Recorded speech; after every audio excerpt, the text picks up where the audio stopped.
Papa da Silva, vous êtes en France, France depuis quand? Mon histoire avec la France, ça date depuis 86. Nous sommes au Canada beaucoup. Oui, grâce à Dieu, nous sommes au Canada. Au Bagangunda? Oui, on a passé par là. Mais papi banda ko salela batu ba bangunda banda ko aider batu ya ba bazana ba mikanda te, mais quand on ko expliquer biso, On passé par là. On a gagné quand même mon expérience, mon gros boisage, de ceux qui m'ont donné un problème, soit beaucoup de temps directement. Alors, pour le problème, je me recommande, on va voir un peu avec Papa da Silva, alors qu'on peut se rebailler, parce que moi aussi j'ai eu un parcours, je l'ai appelé long. Parce que moi je n'ai pas une nation comme Canada, j'ai dû me battre, on a passé par étape, on a passé par place sur la bande, on a dit le bosson au frère, aucun recours, aucun sous, aucun réouverture. Ok, pour défendre la réouverture, c'est mandé au bosson. Dans mon cas, c'était parce que j'ai dû me battre là-dessus. Pour la deuxième fondation, la deuxième réouverture, la deuxième réouverture. Dans et puis ça mikanda. Donc cela veut dire que mutu azana mukanda te. Est-ce que ako kende ko linga n'importe qui ko azana mukanda ko zo mukanda? Chaque mutu azana il a particulier va passer la game mukanda na va passer la game mukanda même si biso devant la carte on ne voit pas mais bon on a carte on a base bayebi dans quel contexte va passer mukanda.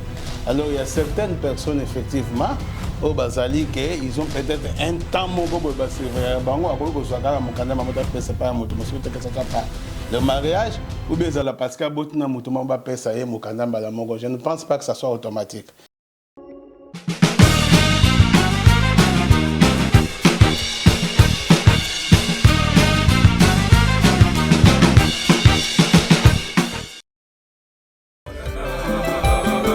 On a Dijon et pas à Nassasi, à l'eau amère, bio la lionne. C'est pas Goulou, ça soubias, quand à mon ami d'enfant. Pas Félix Jouffé, arrête de Johnny Néné. Maître Damas, c'est le chaos, Noah Novito.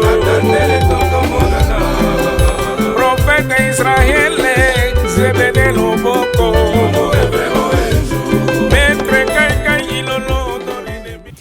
Mbote bandeko balandi baye nyonso balandaka émission na biso ya Yebana TV o ezopesa mwana bino mama abengami na kombo ya Mère Bio, la lionne, la mineure à l'âge avancé, balobi la déesse de la tendresse.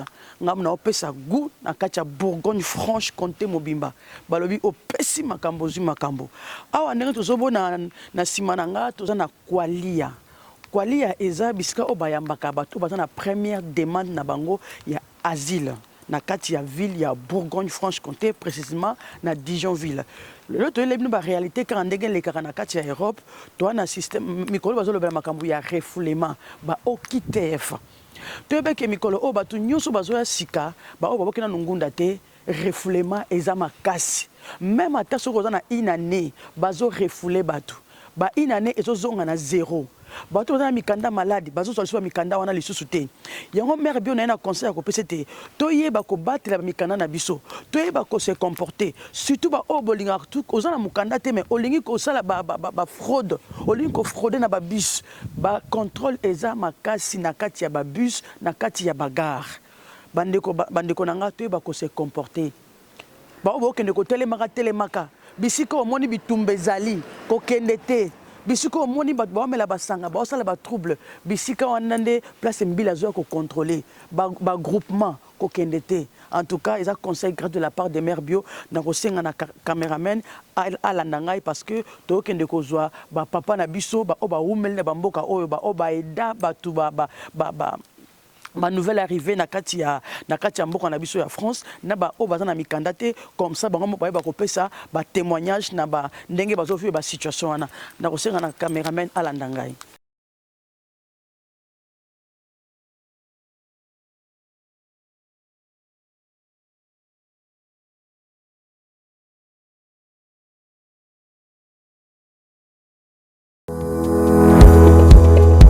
C'est du nouveau Yebana TV, magazine ya biso moko eza ya biso bakongole na mère bio tolandi réalité ya vie ya bakongolais na libanda ya mboka tozolakisa bino ndenge bakongolais bavivaka bientôt tokende kotambola partout tokende na Espagne tokende na Grèce tokende na Afrique du Sud pona kolakisa ndenge nini bakongolais bavivaka ndenge nini intégration ezalaka ndenge nini bakongolais bavivaka bao baza na papier te bon ndenge bayaka makolo en tout cas tozosenga na ba sponsor olingi oyebana na Congo Yebana TV mabuka na daya pour la promotion na bino ya ba produit ou marque tozali pour tout type de publicité bannière placement de produits interview ou reportage dédié campagne de promotion des abisso Yebana TV.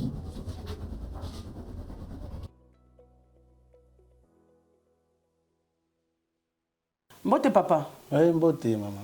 Papa comment on est? Bon, je m'appelle Da Silva Melo Kibanza.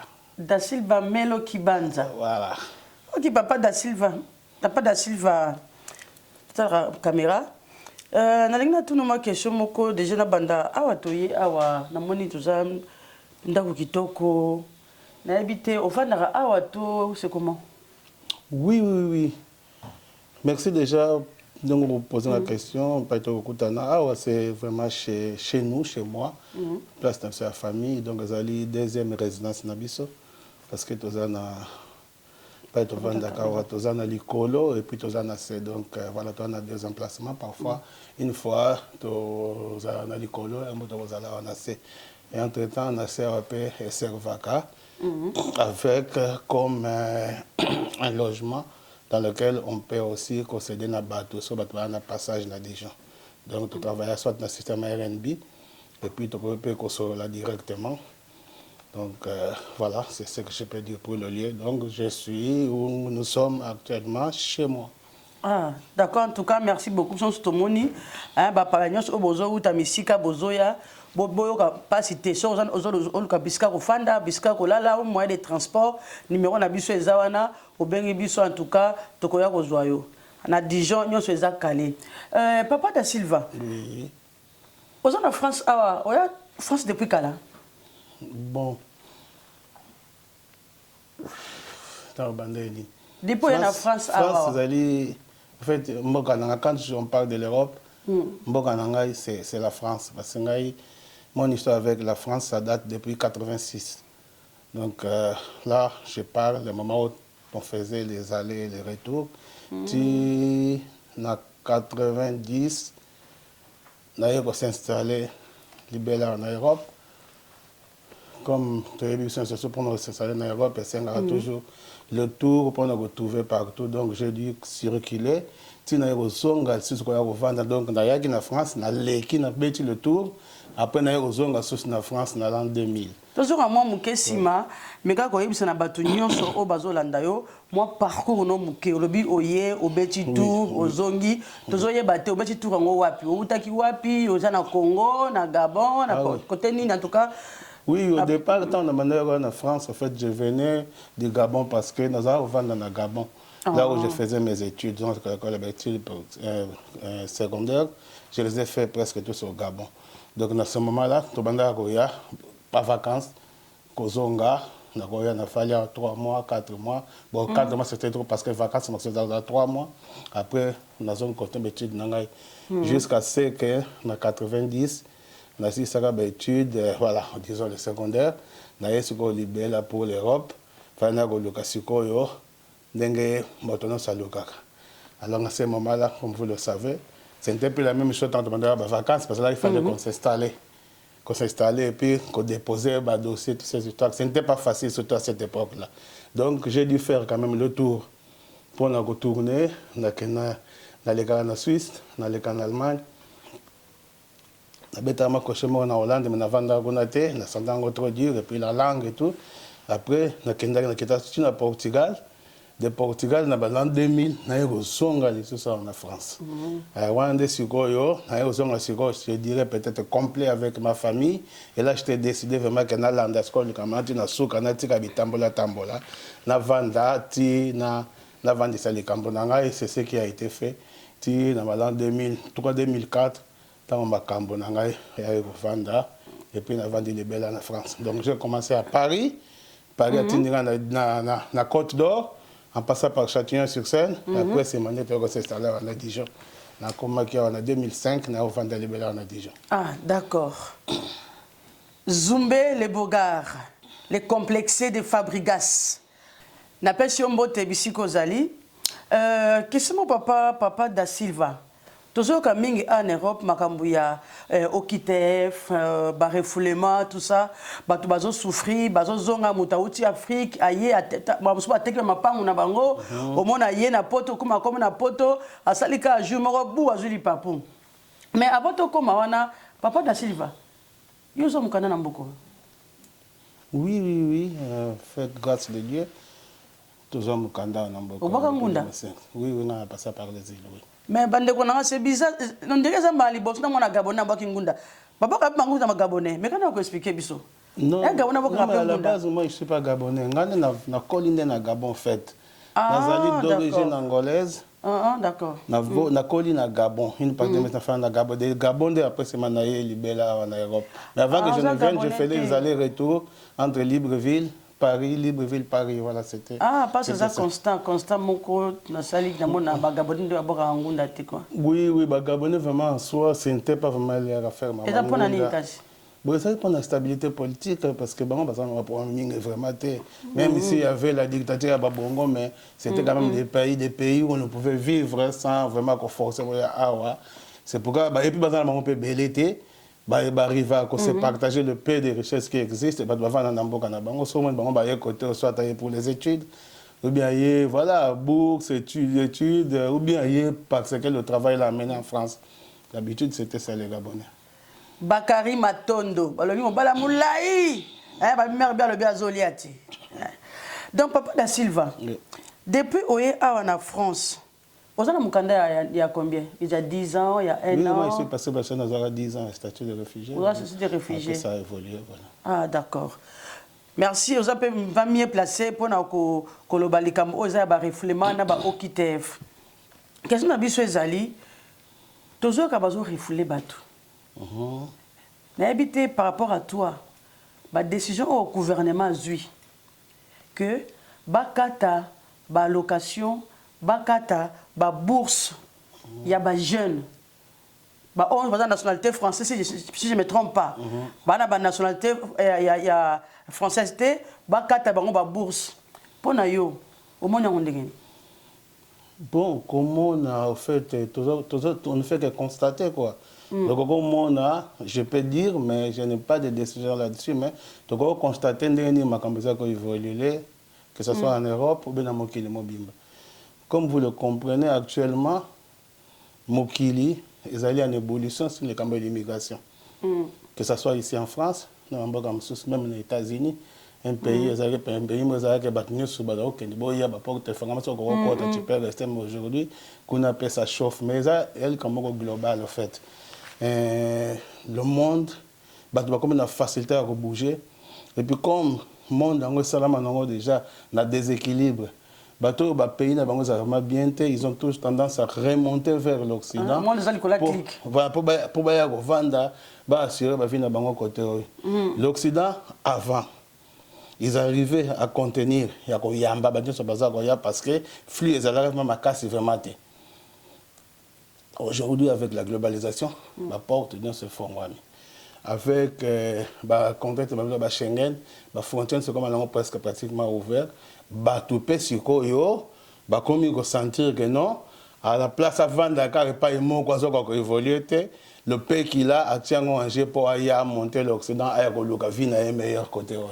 Papa da Silva, tout ça na ndeko na biso na kombo ya Nzambe et ratakate na kati ya Dijonville. Alors bi kayo kaka ya Papa da Silva pe banda ko salela batu ba ngunda banda ko yede batu ya ba obazana ba mikanda te, mais kana ko expliquer biso, tu faisais comment? Bando sala ngon ndenge ni o sala ngo kaka to o sala ngo lisuste. Non, au fait, batango baza ba mikanda to bazwate. En fait, elle quand ya ko sala kate mais puisque nous sommes passés par là, on a gagné quand même moins expérience moko boza que ceux qui m'ont un problème soit boyer beaucoup indirectement avec le problème même si on recommande on va voir un peu avec papa da Silva avec peut ça va aider parce que moi aussi j'ai eu un parcours ça là pas long il y a un peu ça parce que moi je n'ai pas na soit comme quand mon côté j'ai dû me battre on a passé par étape on a passé par sur banda ko bandi liboso na offra aucun recours aucun sous et si mitozon aucun réouverture ok, il y a pas de défense à reverter, c'est mandé au Zoa Mukanda. Ça rappelle des fois, dans mon cas, c'était parce que j'ai dû me battre là-dessus. Pour la deuxième fondation, la réouverture, la réouverture. Et cela a fait en sorte que l'expérience, on n'a pas ça, et puis ça moi, en fait, épreuve de mon expérience, comment faire, comment rebondir, et puis je t'ai devenu un exemple, que non, je suis dans la situation, va voir un peu, comme la situation, va voir un peu pour coacher, comment est-ce qu'il faut procéder pour récupérer la situation. Donc, j'ai essayé de faire le peu que j'ai pu, dans le bateau, contacter Angaï, et puis, il y a une chance que ceux qui ont coaché Moutou peut accueillir au moins aux Zonga, et c'est des Cambo. Et donc, moi, ni les alliés, moi, bateau, to coacher au Bazonga, en faisant plaisir, na bango, nanga yepe moutou, na biso bateau peut songa. Donc, on appelle le peu moutou pas au Roya, personne qui peut pas d'assister pour coacher les sous. Coacher, oui, c'est un boulot dans la été. Mais c'est vraiment le truc à solidarité entre nous, ça fait partie. Et bien sûr que tant que Moninga a commis, il ne sait pas quoi faire, on ne peut que toi aider, non. Vas-y, procède de la manière suivante. Mais ce n'est pas un boulot que Moutoya, non, c'est pas ça. Parce que, voilà, que ce soit du côté, il y a un Nambogo Tovandi, dans un bateau, je ne peux pas battre que ça, comme ça, il y a aider. L'immigration, mais dès temps dans le terrain, si on peut aider pour sortir dans l'illégalité, on le fait dans ce sens-là. Mais la réalité que moi je ne les distribue pas quoi. Voilà donc. Papa da Silva, na mo zana mo connaissance na kati ya makambongo, est-ce que mikanda nyo se pesa batu musu mikanda? Ndenge zali batu mingi ba sans papier batu bazoya sika. Peut-être ba obayakala, so razana mukanda te ba musu bazo kimela côté moko ya ba bi plan B, na zo mo simo boye na botisa comme ça na zo mukanda. Ba musu ba kuta na ba mbiscade au monde à Keboye, ah Emmanuel Anganda, Mobala merveille. À côté du bala, à Boti mona a tiré pour Mukanda te. Est-ce que ça na mikanda muso peut se rappeler mikanda te? Ou bien mikanda nyo se peut se rappeler mikanda? Pour tu mbeba sur mikanda côté à deux fois, ba quatre fois, hein? Ba sur mikanda, ba muso ba sur mikanda, ba sengi ba ngunda. Ba côté moko bobi. Ba muso ba la mikanda, bina na zo mundele, pona zo mukanda. Est-ce que par rapport à toi, Mikanda Nyoso? Par rapport à moi, tout ce que vous demandez, tout le terrain, tout le caractère de solution. Moi, ce que je dis là-dessus, la solution c'est bien, mais il ne faudrait pas que Zala ait solution pour une solution. Ce n'est pas que n'a aucun déco bota, kaka poda, quand tu parles comme ça dans le sens où il y a aussi des risques qu'on nous bête à peine à poto. Alors, moi, je pense que nous avons côté, surtout aux jeunes, nous avons vraiment marié. Ce que, par exemple, Monique, à côté, on est trop dur, que nous avons là, alors, on lui dit, moi, si vous avez pour le vrai, pour et permettre d'évoluer dans la situation. Déjà, au départ, c'est ça, au fait. Koluka nandere nyoso mesa kukanisa ngo ndanga moya ko nuire moto mususo kende okende ko zo loko moko boye simo kende na yo là aussi on ne peut pas encourager ce genre de pratique mais ceux qui mutaye nga bala nanga te na bamboka na yawa que faut-il faire na luka moi simoko o ça stable pour nanga pena gagner stabilité derrière elle. Ça, ce n'est pas un péché, c'est bien. Wow. Voilà, ça je peux encourager. Mouto ayaka, na le robot ça moi na moto. Pour gagner zongo kana sina ki mananga même so ko sali yango vraiment dans sens wana. Même si quelque part tu penses que tu as gagné mais tobo sanate donc on a ça jouer la justice de Dieu. La justice de Dieu existe parce que nous avons pas au CPLT sur ça là ndongo. Yango wana tout ça est clair quand on vient. Nga accueillir ko luka vina ngai. Soko tika mwasi, otika mwasi. Soko ko bala mwasi msusu awa, o libérer otika. Po yo bala, o bali pe o boti bala na pe so mukanda mais pour vendre peine mwasi, c'est pas que bota banga posa mukanda pe no kende. Voilà aussi ce n'est pas vraiment bien parce que là aussi Tobo Sani que là vous parlez avec moi. pour parler aussi à un homme de Dieu. Parce que Ngaï Nazali prêtre, il y a l'église apostolique. Donc je ne peux pas encourager acte, monsieur, c'est ça la maga. Parfois je n'ai rien à dire, mais on a vous êtes prêtre dans l'église catholique? Dans l'église néo-apostolique. Ah, pour la prêtre de Babotaka? Chez nous, dans l'église néo-apostolique, le prêtre Babala. Babala Babotaka. Pour toi, tu es bien en Zalaka, bon, ça la tourne parce que tout le monde a été, Bassango Babala raté. On a chez les catholiques. On a chez les catholiques protestants, néo-apostolique, c'est protestant. Voilà, on n'est pas mal les baptistes, on est des protestants. Donc ce n'est pas vraiment la même chose comme les catholiques, même si nous avons presque Bango, mais on a notre façon de faire. D'accord. Papa da Silva, on a une question, on a posé qui n'a pas répondu à une question. On a dit, quand on a les Kambouya, des fois. Ou dans le bela, est-ce que Mikanda nyonso et pesa Mikanda? Donc cela veut dire que Moutou a na Mukanda te. Est-ce que Aro Kende Kolinga n'importe qui ou a na Mukanda, Korozo Mukanda? Exemple, des fois. Parce que on a peu mingi, batu ba oko samaka, akiko linga mobali moko boye, azana Mukanda, ayi Mukanda nini azana ngote, comme kazana Mukanda akiko linga yi. Et à fin de compte, batu ba ozo Mikanda te. Mususu akiko linga to bo taso ndeni ni bazo Mikanda te. Par rapport à toi, est-ce que Mikanda on a des fois déjà, est-ce que pesa rabatu Mikanda? Oui, merci pour la question. Là aussi, il faut toujours compter là que tant que tu as Mikanda, en fait, tu as surtout une carte. Et ça surtout un mais la carte, il y a un dossier qu'on n'est pas ça à Mikanda. Chaque moto a un ni nae particulier ba pesa lege mukanda nae na ndenge ba pesa lege mukanda nae même si biso devant la carte on ne voit pas mais bango na carte on a bayebi dans quel contexte ba pesa mukanda. Alors il y a certaines personnes effectivement au bazali que ils ont peut-être un temps moko ba surveiller bango akoki ko swaka mukanda mamota pesa pa moto mosuta que ça soit pas le mariage ou bien ça la parce que botina moto mamba pesa ye mukanda mbala moko. Je ne pense pas que ça soit automatique. Donc si ça peut être faisable, il faut déjà vous à la fort. Bino moko ba bazana makambango, vous à la peine à avocat bien pour ba holandais dossier ndengwana. Donc ça demande avocat ya kitoko et puis vous parler bien bon prendre faute à avocat parce que ça dossier moko au déjà dès le départ est léger, il faut que beaucoup mais ça ma case pour un jour c'est pas partager. Je pense que ça peut être ça. Mais si vous sortez 5 bateaux ba uta ka parler aux frères ils à la 10 ans ils à la banini. On est à la moutona bandimi parce que la phrase ça donne que faut ndima moutona par rapport à histoire na salaki. Moutona a toute liberté ce que kangani na moutou ba botina moutou que bazo vanda naie effectivement a exigé que moto ba ozala naie ba pesa yepe mukanda parce que yé bandima yé a vanda na mboka oyo asala na mboka oyo et automatiquement azape na droit avant na molonga ni naie. Conseil ni kasi papa da Silva okopesa na bat oyo na ba jeune belé o bazo zwaka basi surtout na ba okendanga na ba foyer kokende kolingaka basi croyant kazana mukanda ayebi kata na des fois ayebi kazana zona façon na zola mukanda ayebi ka kopesa na yete mais ake quand même kolinga mwasi wana kopesa mwasi wana espoir. Conseil no opesa na batonde même bana basi pa na système wana. Déjà quand on a bandeli et bien été. On ne profite pas des malheurs des autres. Ça veut pas dire que parce que yo zoa qui ni na oza na bokota mana carte na yo, en sachant que carte na yo okona pe ko songa baninga te. Soko zo linga moninga na o moto. Pona bolingo vraiment ya solo indépendamment on dit on s'en fout de quel type de carte aux alliés mais soko ibeza pona l'aventure, ce n'est pas déjà bien pona yo moto okende nango. Pona bango pe baza ko ya sika bandeko bazo ya sika tant ba comme na terrain, on demande à ce que ba paniquer te. Ba bangate et qui bâtit la chance aux chances parce que chaque moto a un temps. Mboka auto comme tozo le belali, mboka moko y a ba solution. Mais il ne faut pas que tout qu'un dégât na solution ni surtout ka routier moto. Il faut même makamana bien propre. Ba démarche na ki toko arrivera un moment rosoa.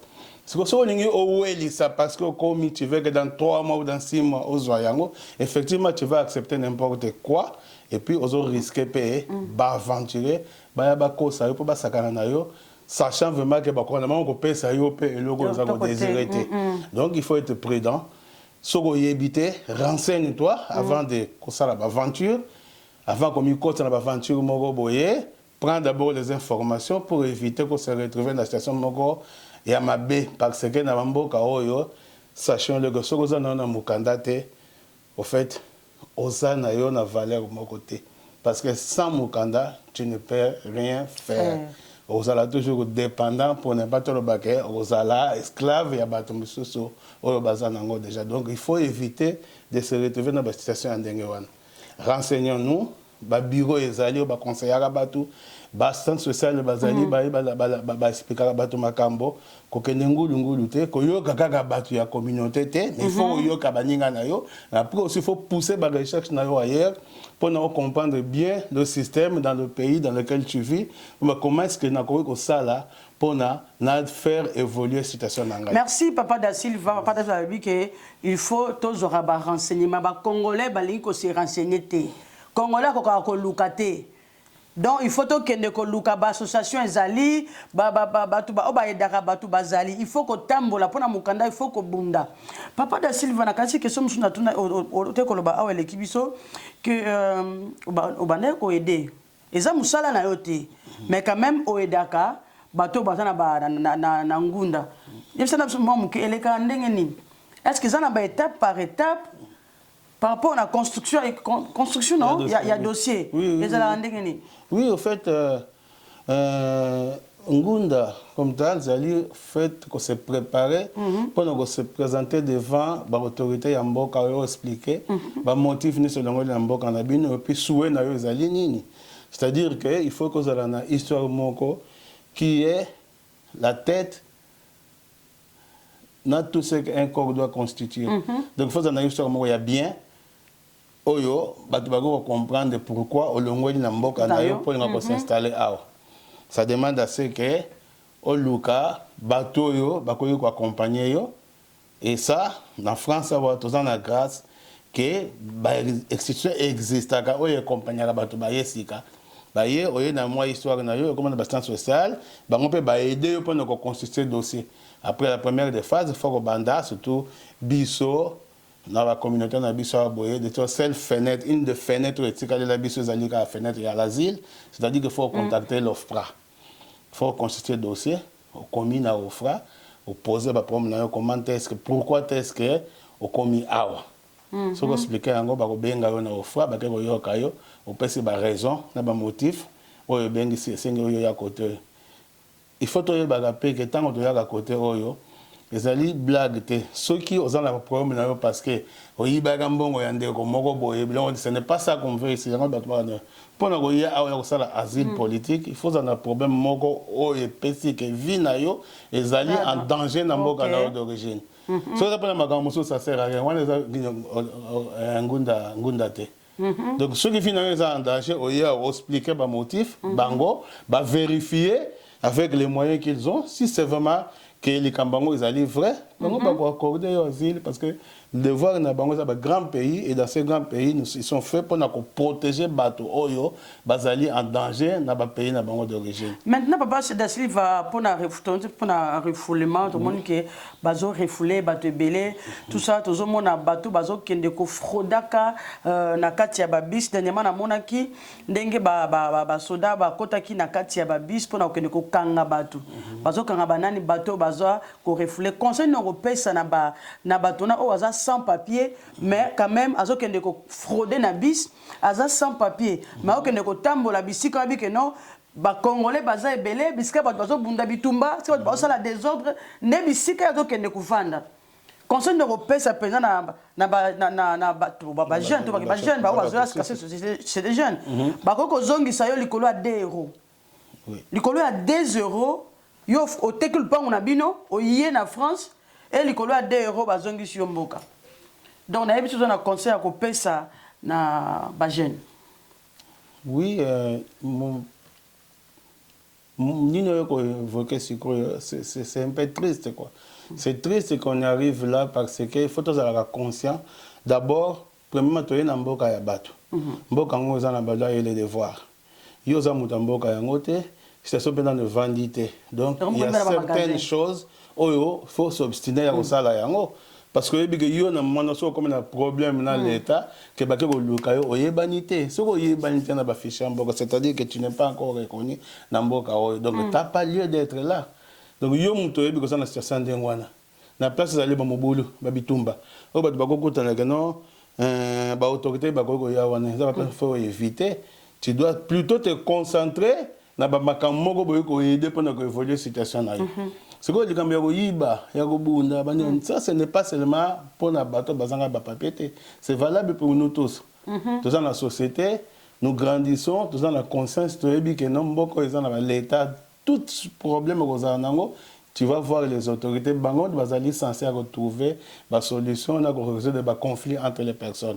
Mais ce que comme ça ba conflit ko résoudre dans yomoko, sache-le que tu risques mal finir dans mboka. Oza na mukando za na ngote mais pona bato bana mukanda te c'est pire parce que dans le moment où pays comme na ya kotonda ba kolomboka ba comme saturé la présence ya ba paya. Si toi tu t'azales au ça n'importe quoi donc ça dit yomo za ko fongola la porte na yo pona bazo ba embarquer ba en avion aucun. En France, c'est vrai que c'est bien, un peu large par rapport à nous, mais il ne faudrait pas que tout en temps profiter d'ango.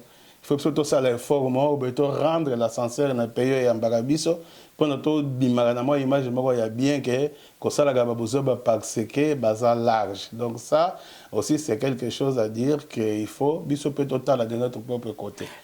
Merci papa da Silva, juste moi question peut-être question la chose dont tu cité. C'est par rapport à l'adresse. Mais quand on a comme ça, bateau a une adresse, bateau a pas sans papier, a une adresse, année na mukanda te l'autre côté a peine adresse. Ce qui ne savait pas na yo ayo ko senga yo que non, au pesa adresse. Au pesa est-ce que ça a un inconvénient? Mais bien sûr, l'inconvénient est parce que yo awa soko zumu de te adresse pas non, ça suppose que azala pas na yo oyebi makamana nyos. Maintenant, s'il arrive qu'il est allé à ça, il y a bien, il y a pas une autre. Voilà, ça c'est un. Deuxièmement, ce que je tiens c'est-à-dire que tu as comme membre, il y a famille, il y a compter, que ce soit une adresse, parce que de toute façon, tout est dans les fichiers. Que ce soit dans les impôts, tant qu'on sait déclarer ça, impôt. Donc il faut déclarer pour moi. Ah ouais. C'est quoi, soit ça là, tant mieux, il participe dans les impôts. C'est quoi, soit ça là, parce que compter comme une personne. C'est la personne qui non. Tant que vous avez un 6, il peut être 3 personnes. Au bout de 3, on peut être 3 personnes qui m'adressent beaucoup comme 6. Dans le conseil familial, on compter 6 personnes ou 7. Automatiquement, et puis sur Bazar Nicole, c'est que Basalaka. Donc, il faut pas participer à l'impôt. Il faut pas participer. Il y a des droits parce que non, vous avez ceux qui vous comment on appelle ça? Beaucoup de gens est belé par parents par rapport à qui est familial. Et comme très élevé, qui va faire en sorte que couper bino, bani les musulmans par exemple, appel. Doit peut-être la location va diminuer parce que beaucoup ça déjà bon et belé dans cas de bout entre temps en réalité on peut ça adresse parce que pas une autre parce qu'on demander on a autre donc c'est ce qui fait que bateau va éviter ça mais après tous on est obligé que bateau ba gagner ça adresse pas bateau parce que dans mboka tout est déjà prévu ce que vous en adresse il existe des bureaux. Oh, bah, pesa la adresse. Mouton nanda côté bah pesa adresse par exemple à quand nous aura courir là. Donc Babylone a aussi un adresse. Les aligaga tout le monde a problème entre nous. Moi je pense que ce qu'on a besoin d'adresse pour ça courir là. Donc on connaît Awa na Dijon, je ne sais pas si ça existe aujourd'hui. OK, na Rivaillant 15 Rivaillant. C'est là où bateau bazanga banda bana adresse était dans la Sika banda que nous senga adresse postale pour na recevoir ba courrier na. Merci papa da Silva to comme na suka ya émission na biso dernière question na biso ezali de le faire papa da Silva bien sûr bala.